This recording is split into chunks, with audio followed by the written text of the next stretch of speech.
दोस्तों, क्या आपने सुना? ग्वालियर में बाबा साहेब भीमराव आम्बेडकर की मूर्ति को लेकर एक नया तूफान खड़ा हो गया है।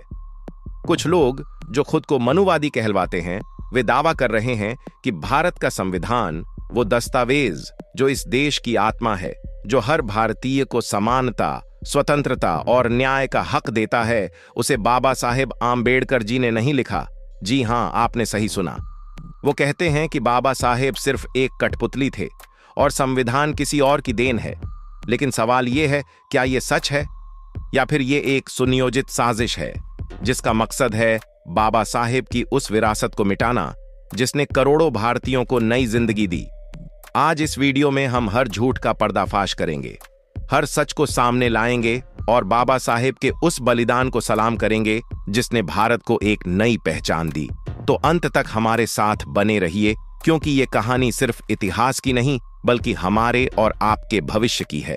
आइए चलते हैं उस सफर पर, जहां हम जानेंगे कि संविधान किसने लिखा, बाबा साहेब का योगदान क्या था और क्यों कुछ लोग उनकी विरासत से डर। दोस्तों, सबसे पहले बात करते हैं ग्वालियर में शुरू हुए इस विवाद की। हाल ही में कुछ संगठनों ने बाबा साहेब आम्बेडकर जी की मूर्ति को लेकर आपत्ति जताई। उनका दावा है कि बाबा साहेब ने भारत का संविधान नहीं लिखा। कोई कहता है कि संविधान BN राव ने लिखा, कोई कहता है कि ये अंग्रेजों की देन है। कुछ तो ये भी कहते हैं कि बाबा साहेब सिर्फ एक चेहरा थे जिन्हें संविधान सभा ने बस नाम के लिए आगे किया। ये सुनकर आपका खून नहीं खौलता? आखिर कौन हैं ये लोग जो इतिहास को तोड़ मरोड़ कर पेश कर रहे हैं, और क्यों? जवाब साफ है, ये वही लोग हैं जो मनुवादी विचारधारा को मानते हैं। वो विचारधारा जो सदियों से जाति असमानता और शोषण को बढ़ावा देती आई है। वो बाबा साहेब से डरते हैं क्योंकि बाबा साहेब ने न सिर्फ संविधान लिखा बल्कि उस व्यवस्था को चुनौती दी जिसने लाखों लोगों को गुलाम बनाए रखा। लेकिन सच्चाई को दबाया नहीं जा सकता। बाबा साहेब ने संविधान बनाने में दिन रात एक कर दिया, खून पसीना बहाया और एक ऐसा दस्तावेज तैयार किया जो आज भी भारत की रीढ़ है। तो आइए हम आपको ले चलते हैं उस ऐतिहासिक दौर में जब भारत की आजादी की नींव रखी जा रही थी और बाबा साहेब उस नींव के सबसे बड़े शिल्पकार बने। तो दोस्तों, भारत का संविधान कोई साधारण किताब नहीं है। ये एक ऐसा दस्तावेज है जो 140 करोड़ भारतीयों को एक सूत्र में बांधता है। ये वो नींव है जिस पर हमारा लोकतंत्र खड़ा है। लेकिन क्या आप जानते हैं कि इस संविधान को बनाने में कितनी मेहनत, कितना समय और कितना बलिदान लगा? और इस महान कार्य के पीछे सबसे बड़ा नाम कौन था? जी हां, डॉक्टर भीमराव आम्बेडकर, जिन्हें हम प्यार से बाबा साहेब कहते हैं। 1946 में जब भारत की संविधान सभा का गठन हुआ, तब देश एक नाजुक दौर से गुजर रहा था। भारत को आजादी मिलने वाली थी, लेकिन एक सवाल हर किसी के मन में था, नया भारत कैसा होगा? क्या वो पुरानी जंजीरों में जकड़ा रहेगा जहां जाति, धर्म और असमानता का बोलबाला था, या फिर वो एक ऐसा देश होगा जहां हर इंसान को बराबरी का हक मिले? इस सवाल का जवाब देने का जिम्मा सौंपा गया संविधान सभा को, और इस सभा की ड्राफ्टिंग कमेटी के अध्यक्ष बने बाबा साहेब भीमराव आम्बेडकर। दोस्तों, क्या आप जानते हैं कि बाबा साहेब को यह जिम्मेदारी क्यों दी गई? क्योंकि उनकी विद्वता, उनकी कानूनी समझ और सामाजिक न्याय के प्रति उनकी अटूट प्रतिबद्धता बेजोड़ थी। बाबा साहेब कोई साधारण इंसान नहीं थे। वो एक ऐसे व्यक्ति थे जिन्होंने बचपन से ही जातिगत भेदभाव का दंश झेला। उन्हें स्कूल में बेंच पर बैठने की इजाजत नहीं थी, उन्हें पानी का गिलास छूने की मनाही थी। फिर भी उन्होंने अपनी मेहनत और लगन से न सिर्फ भारत में बल्कि विदेशों में भी उच्च शिक्षा हासिल की। कोलंबिया यूनिवर्सिटी और लंदन स्कूल ऑफ इकोनॉमिक्स से डिग्रियां लीं। वो एक वकील, अर्थशास्त्री, समाजशास्त्री और विचारक थे।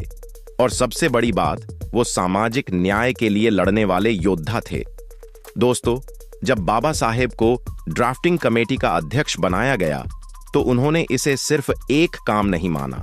उनके लिए ये एक मिशन था, एक ऐसा मिशन जो भारत को सामाजिक, आर्थिक और सांस्कृतिक गुलामी से आजाद करे। उन्होंने दिन रात मेहनत की, दुनिया के हर बड़े संविधान, America, Britain, France, Canada, Australia का गहराई से अध्ययन किया। हर संविधान की अच्छाइयां और कमियां समझीं। फिर भारत की जरूरतों को ध्यान में रखकर एक ऐसा दस्तावेज तैयार किया जो न सिर्फ भारत को एकजुट करता बल्कि हर नागरिक को गरिमा और सम्मान देता। क्या आप जानते हैं कि संविधान सभा में 2473 भाषणों में से सबसे ज्यादा भाषण बाबा साहेब ने दिए? हर अनुच्छेद, हर धारा पर घंटों बहस हुई। बाबा साहेब ने हर सवाल का जवाब दिया, हर आलोचना का सामना किया और हर सुझाव को गंभीरता से लिया। अनुच्छेद 14 जो कानून के सामने समानता की बात करता है, अनुच्छेद 15 जो भेदभाव को रोकता है, अनुच्छेद 17 जो छुआछूत को गैर कानूनी घोषित करता है। ये सब बाबा साहेब के विचारों का नतीजा है। ये उनकी मेहनत का फल है। दोस्तों, सोचिए, एक ऐसे इंसान ने यह काम किया जिसे बचपन में स्कूल में जमीन पर बैठना पड़ता था, जिसे हर कदम पर अपमान सहना पड़ा। फिर भी उसी इंसान ने इस देश को वो संविधान दिया जो हर भारतीय को बराबरी का हक देता है। ये है बाबा साहेब का बलिदान, ये है उनकी मेहनत, ये है उनकी विरासत। बाबा साहेब ने सिर्फ संविधान ही नहीं लिखा बल्कि उसमें भारत की आत्मा डाल दी। उन्होंने सुनिश्चित किया कि संविधान सिर्फ एक कानूनी दस्तावेज न रहे बल्कि एक ऐसा दर्शन बने जो भारत को एक नई दिशा दे। उन्होंने मौलिक अधिकारों को संविधान का दिल बनाया ताकि हर नागरिक को स्वतंत्रता, समानता और सम्मान का हक मिले। उन्होंने नीति निर्देशक तत्व जोड़े ताकि सरकारों को सामाजिक और आर्थिक न्याय की दिशा में काम करने का रास्ता मिले। और सबसे बड़ी बात, उन्होंने अनुच्छेद 17 जैसे प्रावधान जोड़े जो छुआछूत को खत्म करते हैं और भारत को सामाजिक गुलामी से मुक्त करने का रास्ता दिखाते हैं। लेकिन दोस्तों, ये काम आसान नहीं था। बाबा साहेब को न सिर्फ बाहरी आलोचनाओं का सामना करना पड़ा बल्कि अपने स्वास्थ्य को भी दांव पर लगाना पड़ा। वो रात रात भर जागकर संविधान के मसौदे पर काम करते थे। उनकी सेहत खराब होती थी लेकिन उनका जुनून कभी कम नहीं हुआ। उन्होंने अपने जीवन के सबसे कीमती साल इस काम को समर्पित कर दिए। और यही कारण है कि 26 नवंबर 1949 को जब संविधान सभा ने अंतिम मसौदा स्वीकार किया तो बाबा साहेब को संविधान का शिल्पकार कहा गया। अब बात करते हैं उस तथाकथित काले सच की जिसे कुछ लोग फैलाने की कोशिश कर रहे हैं। कुछ मनुवादी लोग कहते हैं कि बाबा साहेब ने संविधान नहीं लिखा। कोई कहता है कि संविधान BN राव ने लिखा। कोई कहता है कि ये अंग्रेजों की देन है। कोई तो ये भी कहता है कि बाबा साहेब सिर्फ एक रबर स्टैंप थे। लेकिन दोस्तों, ये सब झूठ है। आइए इन दावों का सच जानते हैं और हर कथित सच की परतें खोलते हैं। सबसे पहले BN राव के बारे में बात करते हैं। BN राव संविधान सभा के संवैधानिक सलाहकार थे। उन्होंने 1946 में एक प्रारंभिक मसौदा तैयार किया था जो संविधान का आधार बना। लेकिन दोस्तों, ये मसौदा सिर्फ एक शुरुआती ढांचा था।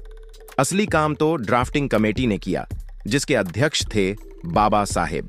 इस कमेटी में 7 सदस्य थे। बाबा साहेब के साथ साथ N Gopalaswamy Iyengar, Alladi Krishnaswamy Iyer, KM Munshi, Syed Mohammad Sadulla, N Madhav Rao और TT कृष्णमाचारी। लेकिन इस कमेटी की आत्मा थे बाबा साहेब। क्या आप जानते हैं कि संविधान सभा ने 2 साल, 11 महीने और 18 दिन तक काम किया? कुल 114 दिन बैठकों में बीते। ये बाबा साहेब का विजन था। तो जो लोग कहते हैं कि बाबा साहेब ने संविधान नहीं लिखा, वो या तो इतिहास से अनजान हैं या फिर जानबूझकर झूठ फैला रहे हैं। संविधान एक सामूहिक प्रयास था, लेकिन उसकी आत्मा, उसका विजन, उसकी दिशा, ये सब बाबा साहेब की देन थी। उन्होंने न सिर्फ संविधान लिखा बल्कि उसे एक ऐसा दस्तावेज बनाया जो हर भारतीय को गर्व महसूस कराए। आइए एक और दावे को देखें। कुछ लोग कहते हैं कि बाबा साहेब को ड्राफ्टिंग कमेटी का अध्यक्ष बनाना सिर्फ एक राजनीतिक फैसला था, लेकिन यह भी झूठ है। बाबा साहेब को यह जिम्मेदारी उनकी योग्यता, उनकी विद्वता और उनके सामाजिक न्याय के प्रति समर्पण के कारण दी गई। क्या आप जानते हैं कि जवाहरलाल नेहरू और सरदार पटेल जैसे नेता भी बाबा साहेब की काबिलियत के कायल थे? उन्होंने खुलकर कहा था कि संविधान जैसे जटिल दस्तावेज को तैयार करने के लिए बाबा साहेब से बेहतर कोई नहीं हो सकता। और ये सिर्फ भारत की बात नहीं थी। बाबा साहेब की विद्वता की गूंज विदेशों तक थी। कोलंबिया यूनिवर्सिटी में उनके प्रोफेसरों ने कहा था कि बाबा साहेब एक असाधारण मेधा के धनी हैं। लंदन में उनके तर्कों और लेखन ने सबको प्रभावित किया। तो जो लोग कहते हैं कि बाबा साहेब सिर्फ एक कठपुतली थे, वो न सिर्फ इतिहास को नकार रहे हैं बल्कि एक महान व्यक्तित्व का अपमान कर रहे हैं। दोस्तों, अब सबसे बड़ा सवाल, आखिर बाबा साहेब से इतनी नफरत क्यों? क्यों कुछ लोग उनकी मूर्तियों को तोड़ने की कोशिश करते हैं? क्यों उनकी विरासत को बदनाम करने की साजिश रची जाती है?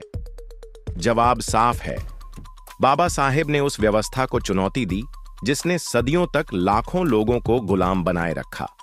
मनुवादी विचारधारा जो जाति असमानता और शोषण को बढ़ावा देती है, वो बाबा साहेब के विचारों से डरती है, क्योंकि बाबा साहेब ने न सिर्फ संविधान लिखा बल्कि एक सामाजिक क्रांति की शुरुआत की। बाबा साहेब ने कहा था, शिक्षित बनो, संगठित रहो, संघर्ष करो। उन्होंने दलितों, पिछड़ों और शोषितों को आवाज दी। उन्होंने महिलाओं को बराबरी का हक दिलाया। उन्होंने मजदूरों के लिए श्रम कानूनों की नींव रखी। क्या आप जानते हैं कि बाबा साहेब ने महिलाओं के लिए तलाक का अधिकार, संपत्ति का अधिकार और बराबर वेतन की वकालत की? ये सब 1940 के दशक में, जब भारत में महिलाओं को वोट देने का हक भी पूरी तरह से नहीं मिला था। बाबा साहेब एक दूरदर्शी थे जो अपने समय से कहीं आगे थे। आइए एक कहानी सुनते हैं। 1927 में बाबा साहेब ने महाड़ सत्याग्रह का नेतृत्व किया। उस समय दलितों को सार्वजनिक पानी के स्रोतों से पानी लेने की इजाजत नहीं थी। बाबा साहेब ने हजारों लोगों को साथ लेकर चवदार तालाब तक मार्च किया और पानी पिया। ये सिर्फ पानी पीने की बात नहीं थी दोस्तों, ये एक क्रांति थी, एक ऐसी क्रांति जिसने दलितों को उनके हक के लिए लड़ना सिखाया। और यही क्रांति बाद में संविधान में अनुच्छेद 17 के रूप में सामने आई, जिसने छुआछूत को गैर कानूनी घोषित किया। लेकिन यही बात कुछ लोगों को खटकती है। वो नहीं चाहते कि समाज में समानता आए, वो नहीं चाहते कि हर इंसान को बराबर का सम्मान मिले। इसलिए वो बाबा साहेब की छवि को धूमिल करने की कोशिश करते हैं। वो झूठ फैलाते हैं ताकि लोग बाबा साहेब के योगदान को भूल जाए। लेकिन दोस्तों, हमारी ताकत हमारी एकता में है। हमें इन झूठों को बेनकाब करना होगा। हमें बाबा साहेब के विचारों को हर घर तक पहुंचाना होगा, क्योंकि बाबा साहेब सिर्फ एक व्यक्ति नहीं, वो एक विचार हैं, एक आंदोलन है जो आज भी लाखों लोगों को प्रेरित करता है। सोचिए, अगर बाबा साहेब न होते तो क्या भारत का संविधान इतना समावेशी होता? क्या दलितों, पिछड़ों और महिलाओं को वो अधिकार मिलते जो आज हमें गर्व महसूस कराते हैं? बाबा साहेब ने न सिर्फ संविधान लिखा बल्कि भारत को एक नई दिशा दी। और आज जब कुछ लोग उनकी विरासत को मिटाने की कोशिश कर रहे हैं, तो ये हमारी जिम्मेदारी है कि हम उनके विचारों को जिंदा रखें। दोस्तों, बाबा साहेब आंबेडकर ने न सिर्फ संविधान लिखा बल्कि इस देश को एक नया सपना दिखाया। वो सपना था एक ऐसे भारत का जहां न कोई ऊंच हो न कोई नीच, जहां हर इंसान को उसकी मेहनत और काबिलियत के आधार पर सम्मान मिले। आज जब हम उनके संविधान को देखते हैं तो हमें गर्व होता है कि हम उस देश के नागरिक हैं जिसकी नींव में बाबा साहेब का खून पसीना है। लेकिन दोस्तों, ये जिम्मेदारी सिर्फ बाबा साहेब की नहीं थी, ये हमारी भी जिम्मेदारी है कि हम उनके सपनों को जिंदा रखें। हमें मनुवादी विचारधारा को जड़ से उखाड़ना होगा। हमें शिक्षित होना होगा, संगठित होना होगा और हर उस झूठ के खिलाफ लड़ना होगा जो बाबा साहेब की विरासत को बदनाम करता है। बाबा साहेब ने कहा था, मैं उस समाज की प्रगति को मापता हूं जो महिलाओं ने हासिल की है।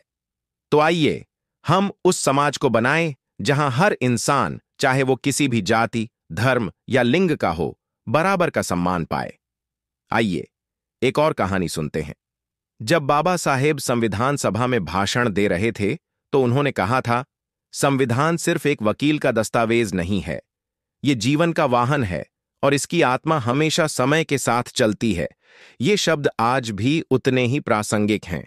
संविधान सिर्फ कागज का एक टुकड़ा नहीं है, ये हमारी आजादी की गारंटी है, हमारे सम्मान की गारंटी है, हमारे भविष्य की गारंटी है और इस गारंटी को हमें बचाना होगा।